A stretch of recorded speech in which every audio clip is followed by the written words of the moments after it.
I need to tell you something tonight that I probably should have told you a long time ago. And if you leave before I finish, you might never understand why this moment matters so much to me. Because today, after months of silence, hesitation, second guessing, and conversations that existed only inside my own head, I finally revealed my future wife's name. Not to the world, not to a crowd, not to the people who keep asking questions, but to myself out loud, for the first time. And the strange thing is saying her name did not bring me peace. It brought fear. The kind of fear that appears when something stops being imagination and starts becoming real. 'Cause as long as I never said your name, you remained a possibility, a dream, a beautiful uncertainty. But the moment I spoke it, something changed. The future suddenly felt closer. And that terrified me. Have you ever wanted something so deeply that getting closer to it scared you more than losing it?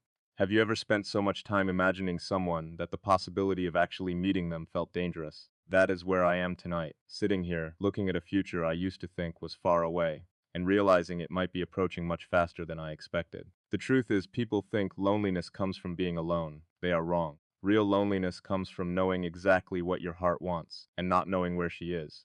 Not knowing if she is happy. Not knowing if she is safe.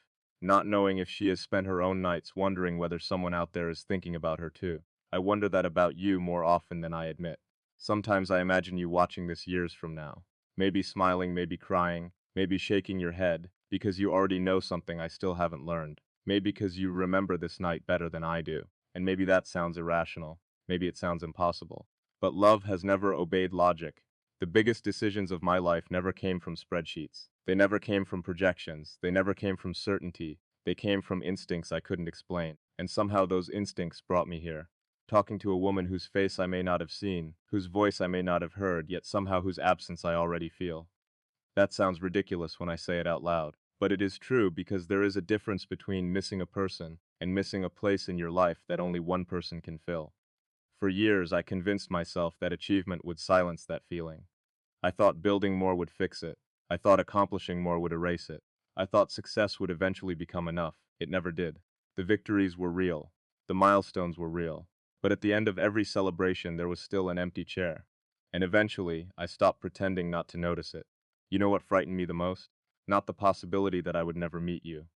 It was the possibility that I would, because meeting you would require something I have never been completely comfortable with. Vulnerability, real vulnerability, not the kind people perform, not the kind people post, the terrifying kind, the kind where another human being gains the power to hurt you, the kind where your future suddenly depends on choices you cannot control, the kind where love stops being an idea and becomes a risk. I have always understood risk, business risk, financial risk, strategic risk. Those are simple. Emotional risk is different because numbers cannot protect you, intelligence cannot protect you, experience cannot protect you. When your heart is involved, you are exposed. And maybe that is why I waited so long to say your name. Not because I wasn't sure about you, because I wasn't sure about myself. I wasn't sure I was ready for everything your name represented: commitment, responsibility, trust, permanence. Do those words scare you too? Do you ever lie awake wondering whether love is worth the risk? Whether opening your heart is brave or foolish? Whether choosing one person means giving up 1,000 possibilities? I ask myself those questions more often than anyone knows. And maybe that is why tonight feels different, because for the first time I stopped running from the answers. Before I continue, if this message somehow finds you, I hope you'll subscribe and stay close to these conversations and tell me where you're watching from. Because tonight, I feel like distance matters less than honesty. The strange thing is, the moment I finally revealed your name, I expected certainty. Instead, I found more questions. Questions I wasn't prepared for, because saying your name forced me to confront something uncomfortable. What if I have spent all this time building a future, without asking whether you would even want to be part of it? What if the life I imagine isn't the life you dream about? What if the things I value most are not the things you need most? These questions stayed with me all day. They followed me through every meeting, every conversation, every quiet moment. And underneath all of them was one terrifying realization. Love is not about finding the right person. It is about becoming someone capable of loving the right person well. And suddenly I wasn't evaluating you anymore. I was evaluating myself. Would I be patient enough? Would I listen enough? Would I stay when things became difficult? Would I choose understanding over pride? Would I know how to protect something fragile without controlling it? Those questions are harder than people think, because anyone can promise forever. When everything feels perfect, the real test comes later, when life becomes complicated, when misunderstandings appear, when fear arrives, when old wounds start speaking louder than present truths. That is when love reveals what it actually is. And I need you to know something. There is a reason I hesitated before revealing your name, a reason much deeper than fear. A reason I have not shared with anyone. In fact, I haven't told you the real reason yet. And when I finally do, you may understand why this decision became far more complicated than anyone could imagine. Because the truth hiding behind your name is connected to a choice I never expected to face. A choice that has been quietly growing larger every single day. And tonight, for the first time, I am no longer sure which direction my heart is moving. I thought revealing your name would end the conflict. Instead, it may have started one. And what happened after I spoke, that name is something I still haven't fully processed. Something that forced me to question whether I was about to make the biggest mistake of my life. The moment I spoke your name out loud, I expected relief. I expected the noise in my mind to settle. I expected all the uncertainty to finally organize itself into something clear. Instead, everything became louder. It felt as if I had opened a door that had been locked for years, only to discover another door behind it, and another and another. Every answer created a new question. Every certainty produced a new fear. That night, after everyone else had gone to sleep, I sat alone staring at a blank screen. Not working, not reading, not planning, just staring, thinking about you. Thinking about a woman whose name had finally become real enough to say, and wondering whether reality was about to destroy the fantasy I had protected for so long. Because fantasies are safe. They never disagree with you. They never misunderstand you. They never disappoint you. Real people do. Real love does. And suddenly I realized something uncomfortable. I had spent years preparing for a future wife, but I wasn't sure I had prepared for an actual woman. A woman with fears, a woman with scars, a woman with her own disappointments. A woman who might not see me the way I hoped she would. That thought unsettled me more than I expected. Not because I wanted perfection, but because I wanted something real. And real things are fragile.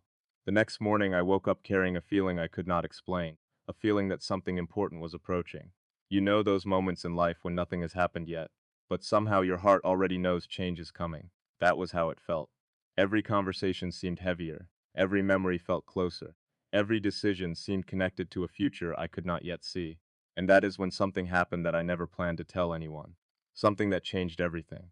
Something that became the hidden truth behind your name. The truth is, for a long time, there wasn't only one future I could imagine. There were not two women, two versions of my life. One version was predictable, safe, controlled. A future built on logic. A future where every decision made sense. A future where I could avoid emotional risk. The other version contained you. Uncertainty, vulnerability, possibility. The first future protected me. The second future transformed me. And for months I stood between them, unable to move, unable to choose, unable to admit that the safest future was quietly becoming the loneliest one. That is the real reason revealing your name mattered, because your name represented a decision, not a person. Not at first decision, a declaration that I was willing to stop hiding behind certainty. But there is more, much more, and I think you deserve the truth. The full truth, the truth I have been avoiding. You see, there was a moment when I almost convinced myself to walk away, not from you, from the idea of you. I almost chose a life that required less courage, a life where I could stay emotionally protected, a life where nobody would ever get close enough to hurt me. Do you know how tempting that becomes after enough disappointments? Do you know how attractive emotional distance looks when you've spent years carrying responsibilities? Sometimes people don't stop loving because they lose faith in love.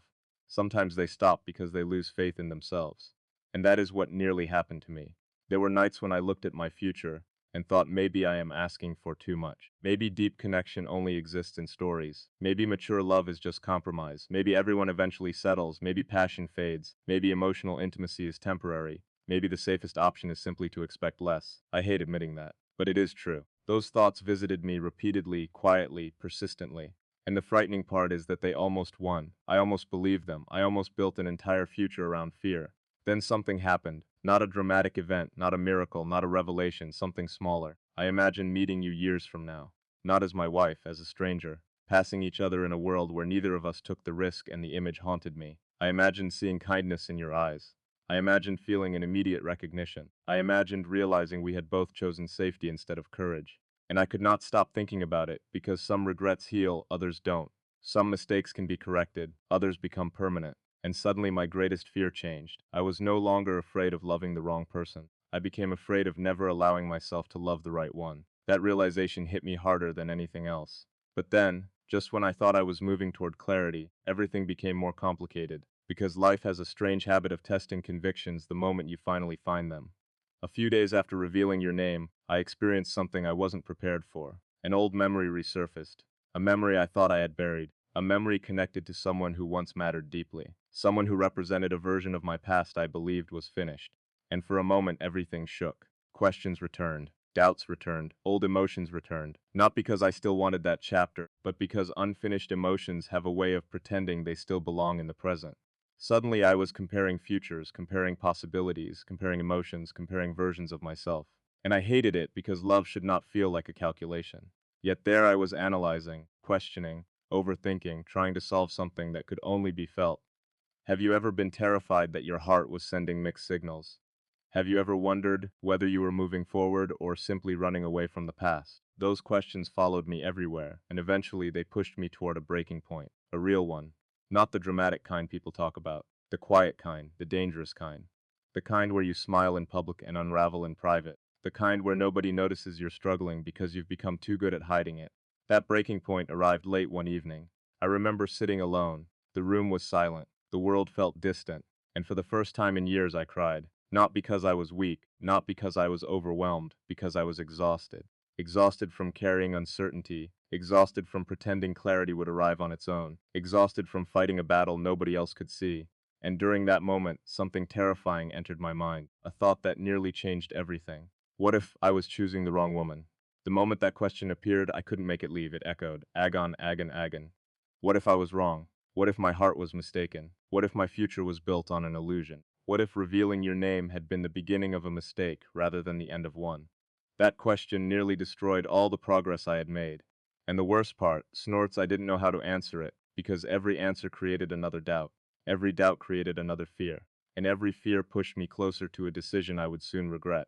What happened next is still difficult for me to talk about, because it was the closest I ever came to abandoning everything. The closest I ever came to choosing certainty over love. The closest I ever came to walking away from the future I truly wanted. And when I finally discovered why that question kept haunting me, the answer was not what I expected, not even close. What happened next changed the way I understand love forever. Not because I discovered something extraordinary about you, because I discovered something uncomfortable about myself. For days after that breakdown, I carried the same question everywhere. What if I was choosing the wrong woman? It sounded logical, responsible, even the kind of question an intelligent person should ask before making a life-changing commitment. But eventually I noticed something strange. Every time that question appeared, it was always followed by another one, a quieter one, a more honest one. A question I kept trying not to hear. What if I am simply afraid? Not afraid of choosing the wrong woman, afraid of finally choosing one woman. There is a difference. And once I saw it, I couldn't unsee it, because suddenly every doubt looked different. Every hesitation looked different. Every fear looked different. I started realizing that many of the questions I had been treating as wisdom were actually disguises. Fear disguised as caution. Fear disguised as logic. Fear disguised as patience. Fear disguised as responsibility. And that realization hurt because it forced me to confront a truth I had avoided for years. I wasn't struggling to trust you. I was struggling to trust happiness. Some people become so familiar with uncertainty that peace feels suspicious. Some people spend so much time preparing for disappointment that they don't know how to receive love when it finally arrives. I was becoming one of those people. I kept searching for reasons something might go wrong, matching for flaws, matching for warnings, matching for evidence that I should stay emotionally protected. Every time I searched, I found exactly what I was looking for. Because fear is an excellent storyteller. It can create entire futures that do not exist. It can convince you to abandon beautiful things before they have a chance to grow. It can make loneliness feel safer than vulnerability. And for a while I listened. I listened far longer than I should have. Then one evening something happened. A moment so simple that most people would have missed it. I was sitting alone again, thinking about everything, thinking about the future, thinking about you, thinking about the possibility that I was making the wrong decision. And suddenly I asked myself a different question. Not what if she is wrong for me, but what if she is right for me? The room became silent because I realized I had spent months investigating every possible danger, yet almost no time considering the possibility that my heart might actually be right. What if all this fear wasn't a warning? What if it was evidence that something truly mattered? After all, nobody fears losing what means nothing to them. Nobody lies awake thinking about futures they don't care about. Nobody carries this much emotional weight for a person who is unimportant. And slowly, very slowly, pieces began falling into place. The question was never whether I could guarantee a perfect future. Nobody can. The question was whether I was willing to build one despite uncertainty. Because that is what mature love really is. Not certainty, commitment, not prediction, trust, not guarantees, choice. Every single day, again and again. And once I understood that, another truth emerged. The old memory that had returned, the past that had shaken me, the confusion that almost pulled me backward, none of it was about love, it was about familiarity. The past felt comfortable because it was known. Even its pain was familiar. But familiar is not the same as right. Many people return to old chapters not because those chapters are beautiful, but because uncertainty scares them more than repetition. I almost made that mistake. I almost allowed old emotions to convince me they still belonged in my future. I almost chose what was familiar instead of what was meaningful. And if I had, I would have spent the rest of my life wondering about you. Wondering who you became. Wondering what we might have built together. Wondering whether courage could have changed everything. That would have been the real tragedy. Not heartbreak, regret, because heartbreak eventually heals. Regret has a way of staying. It visits anniversaries, birthdays, quit evenings, unexpected moments. It whispers questions that can never be fully answered. And I realized I did not want a future filled with those questions. Which brings me to the truth I have delayed for so long. The truth behind your name. The truth behind this entire confession. The truth behind every hesitation, every fear, every sleepless